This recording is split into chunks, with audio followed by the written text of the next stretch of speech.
जय हिंद दोस्तों, स्वागत है आप सभी का आपके अपने YouTube चैनल जयपुर पे। तो आज का ये वीडियो काफ़ी इंपॉर्टेंट होगा क्लास 8 के फाइनल एग्ज़ाम के लिए, जो आप लोगों का 10 तारीख को होने जा रहा है। तो 10 तारीख को क्लास 8 का जो है वार्षिक परीक्षा है, और वहाँ के लिए आपके इम्पॉर्टेंट सवाल मैं लेकर आया हूँ SST यानी कि सामाजिक विज्ञान का। इससे पहले भी मैंने साइंस का 5 वीडियो अपलोड कर दिया है, उसको जा करके प्लेलिस्ट पे ज़रूर देख लीजिएगा। प्लेलिस्ट का लिंक आपको डिस्क्रिप्शन में मिल जाएगा, या नहीं तो वीडियो के लास्ट में भी आपको दिखेगा, वहाँ पर भी जा करके आप अपनी तैयारी कर सकते हो। तो आइए स्टार्ट करते हैं। सबसे पहला सवाल, सबसे पहले सवाल में बोला गया सरकारी दस्तावेज कहाँ रखे जाते हैं। बहुत ही अच्छा सवाल है, एग्जाम में पूछा गया सवाल है ये। तो ये जो रखा जाता है अभिलेखागार में रखा जाता है, ठीक है। वैसे ऑप्शंस आपके पास 4 को दिखेगा, जैसे कार्यालय है, पुस्तकालय है, इनमें से कोई नहीं है। तो राइट आंसर आपको यहाँ पे करना है अभिलेखागार, ठीक है। आइए दूसरा सवाल देखिए, जो इम्पोर्टेंट रहेगा आपके लिए। कह रहा है कि ईस्ट इंडिया कंपनी कहाँ की व्यापारिक कंपनी थी। आपके पास ऑप्शंस है, फ्रांस होगा, हॉलैंड होगा, इंग्लैंड होगा, या फिर पुर्तगाल होगा। तो इसका जो सही जवाब हो जाएगा वो हो जाएगा आपका इंग्लैंड का, ऑप्शन नंबर 3 हो जाएगा। क्वेश्चन नंबर आते हैं 4 पे। क्वेश्चन नंबर 4 में आपसे बोला जा रहा है, सॉरी 3 में बोला जा रहा है, कंपनी को बंगाल की दीवानी मुगल बादशाह से कब प्राप्त हुई। ऑप्शन है आपके पास 12 अगस्त 1765, 10 मार्च 1760, 12 अगस्त 1556, या फिर 15 मई 1750 को। सही जवाब हो जाएगा 12 अगस्त 1556, ऑप्शन नंबर 3। क्वेश्चन नंबर आते हैं 4 पे। क्वेश्चन नंबर 4 में बोला जा रहा है कि प्राचीन समय लेन देन का साधन था, यानी कि प्राचीन समय में लेन देन का क्या साधन था वो आपको बतानी है। ऑप्शन से आपके पास वस्तु विनिमय प्रणाली है, सोने का सिक्का है, मुद्रा है, या फिर इनमें से कोई नहीं। तो राइट आंसर हो जाएगा आपका वस्तु विनिमय प्रणाली, ऑप्शन नंबर 1 हो जाएगा। क्वेश्चन नंबर आते हैं 5 में। कह रहा है कि सिद्धो, कान्हो, चांद और भैरव का आपस में क्या संबंध था। तो ये लोग आपस में भाई भाई थे, चाचा भतीजा थे, पिता पुत्र थे, मामा भांजा थे। करेक्ट आंसर इसका हो जाएगा आपका ऑप्शन नंबर 1, यानी कि भाई भाई थे। नेक्स्ट आते हैं हम लोग अगले सवाल पे। क्वेश्चन नंबर 6 में, भारी अभियंत्रण निगम HEC का स्थापना कब हुआ था। ऑप्शन है आपके पास 1930 में, 1910 में, 1919 में, 1958 में। करेक्ट आंसर हो जाएगा ऑप्शन नंबर 4, 1958 में। क्वेश्चन नंबर आते हैं 7 में। कहा जा रहा है कि 1857 के विद्रोह को और किस नाम से जाना जाता है।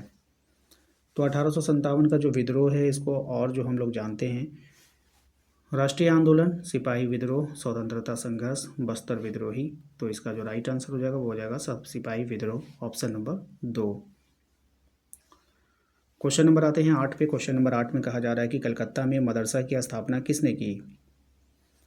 ऑप्शन है आपके पास लॉर्ड डलहौजी, W इंटर, वॉरेन हेस्टिंग्स, या फिर विलियम जोन्स ने। सही जवाब हो जाएगा आपका वॉरेन हेस्टिंग्स ने, ऑप्शन नंबर 3। क्वेश्चन नंबर आते हैं 9 पे। कहा जा रहा है कि किसने दिए की रोशनी में पढ़ना लिखना सीखा था। ऑप्शन है आपके पास रास बिहारी देवी ने, राम सुंदरी देवी ने, महादेवी वर्मा ने, या फिर रास सुंदरी देवी ने। करेक्ट आंसर हो जाएगा रास सुंदरी देवी, ऑप्शन नंबर डी इसका करेक्ट आंसर हो जाएगा। क्वेश्चन नंबर आते हैं 10 पे। क्वेश्चन नंबर 10 में आपसे कहा जा रहा है कि वर्ण व्यवस्था आधारित था। अब ये जो वर्ण व्यवस्था था आधारित था, कर्म पे आधारित था, जन्म पर आधारित था, क्षेत्र पर आधारित था, या फिर इनमें से कोई नहीं। करेक्ट आंसर हो जाएगा कर्म पर, जो जैसा काम करता है उसी पर वो आधारित था। क्वेश्चन नंबर 11 पे आता है कि बंगाल विभाजन के समय वायसराय कौन था। ऑप्शन है आपके पास लॉर्ड रिपन था, लॉर्ड कर्जन था, लॉर्ड कैनिंग था, या फिर इनमें से कोई नहीं। इसका सही जवाब हो जाएगा आपका लॉर्ड कर्जन, ऑप्शन नंबर 2, ठीक है। क्वेश्चन नंबर आते हैं 12 पे। कहा जा रहा है आपसे स्वराज मेरा जन्मसिद्ध अधिकार है और इसे मैं लेकर रहूँगा, ये कथन किसका है। ऑप्शन है आपके पास लाला हरदयाल है, महात्मा गांधी, बाल गंगाधर तिलक, या फिर इनमें से कोई नहीं। इसका राइट आंसर हो जाएगा आपका बाल Gangadhar Tilak, option number 3। Question number आते हैं 13 पे। कह रहा है कि मेजर ध्यानचंद किस खेल से संबंध रखते थे। ऑप्शन है आपके पास फुटबॉल, कबड्डी, गोल्फ, या फिर हॉकी। तो मेजर ध्यानचंद का जो संबंध था वो कौन से खेल से था, हॉकी से था, ऑप्शन नंबर 4। क्वेश्चन नंबर आते हैं 14 पे। कह रहा है कि सिलबानुस डुंगडुंग किस ओलंपिक में भारतीय हॉकी टीम में शामिल थे। सही जवाब हो जाएगा मॉस्को 1980 में, ऑप्शन नंबर 1। क्वेश्चन नंबर आते हैं हम लोग 15 पे। कह रहा है कि सत्यशोधक समाज की स्थापना किसने की थी? तो सत्यशोधक समाज की जो स्थापना किया था वो किया था ज्योतिबा राव फूले ने, ऑप्शन नंबर 2। क्वेश्चन नंबर आते हैं 16 पे। क्वेश्चन नंबर 16 में बोला जा रहा है कि पहली बार दिल्ली के सिंहासन पर बैठने वाली महिला कौन थी? तो ये थी आपका रजिया सुल्तान, ऑप्शन नंबर 3 हो जाएगा। क्वेश्चन नंबर आते हैं 17 में। कह रहा है कि रांची जिला स्कूल की स्थापना कब हुई थी? तो रांची जिला स्कूल की जो स्थापना की गई थी वो की गई थी आपका 1839 में। क्वेश्चन नंबर आते हैं 18 पे। कहा जा रहा है कि भारत में अंतिम मुगल बादशाह कौन था? तो भारत का जो अंतिम मुगल बादशाह था वो था आपका बहादुर शाह द्वितीय, ऑप्शन नंबर 1 हो जाएगा। क्वेश्चन नंबर आते हैं 19 पे। कहा जा रहा है कि अजैव संसाधन क्या कहलाते हैं? अब यहाँ पर देखिए अजैव संसाधन आपको बताना है, तो इसका जो सही जवाब हो जाएगा वो हो जाएगा निर्जीव वस्तुओं से निर्मित। जैसे जैव होता है, एक अजैव होता है। जैसे गाय, तो गाय होगा जैव, लेकिन अगर हम बात करें कुर्सी, तो कुर्सी हो जाएगा अजैव। ठीक है, आइए क्वेश्चन नंबर आते हैं हम लोग 20 पे। कह रहा है कि मानव स्वयं में एक क्या है?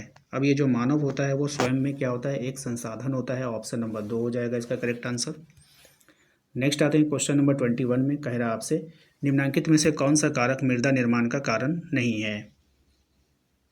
राइट आंसर हो जाएगा आपका समय, जैव पदार्थ, मृदा का गठन, इनमें से कोई नहीं।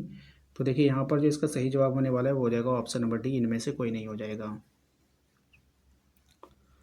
क्वेश्चन नंबर आते हैं हम लोग 22 पे। कह रहा है आपसे कि बेतला राष्ट्रीय उद्यान झारखंड का एकमात्र राष्ट्रीय उद्यान है, ये किस जिले में स्थित है? अब ये जो स्थित है वो लातेहार में है, ऑप्शन नंबर 4। क्वेश्चन नंबर आते हैं 23 में। कहा जा रहा है कि बायोगैस किसके विघटन से उत्पन्न होता है? तो ये जो उत्पन्न होता है मृत पौधे जंतुओं के अवशेष से, गोबर से, रसोई के अपशिष्ट से, तो इनमें से सभी हो जाएगा इसका right answer, option number 4। Question number आते हैं 24 पे। क्वेश्चन नंबर 24 में आपसे बोला जा रहा है कि बताइए नवा, नोवामुंडी, किरुबुरु तथा आरी किस खनिज के प्रमुख खनन केंद्र हैं? सही जवाब हो जाएगा आपका ऑप्शन नंबर 3, लौह अयस्क। क्वेश्चन नंबर आता है 25 में। चावल का सबसे बड़ा उत्पादक देश कौन है? चावल का सबसे बड़ा उत्पादक जो होगा वो हो जाएगा आपका चीन। ठीक है, याद करने का आसान तरीका, चौ से चावल, चौ से चीन। तो आशा करते हैं कि आप लोगों को आज का ये वीडियो पसंद आया होगा। वीडियो पसंद आया तो प्लीज़ वीडियो को लाइक करके चैनल को सब्सक्राइब कर लीजिएगा। घंटी वाले आइकन को ज़रूर प्रेस कीजिए ताकि आने वाली हर एक वीडियो का नोटिफिकेशन आपके मोबाइल पे चला जाए। इसके अलावा आप दिए गए नंबर पे भी संपर्क करके आप अपने व्हाट्सएप ग्रुप को ज्वाइन कर सकते हैं। तो मिलते हैं नेक्स्ट अगले वीडियो में। Thank you.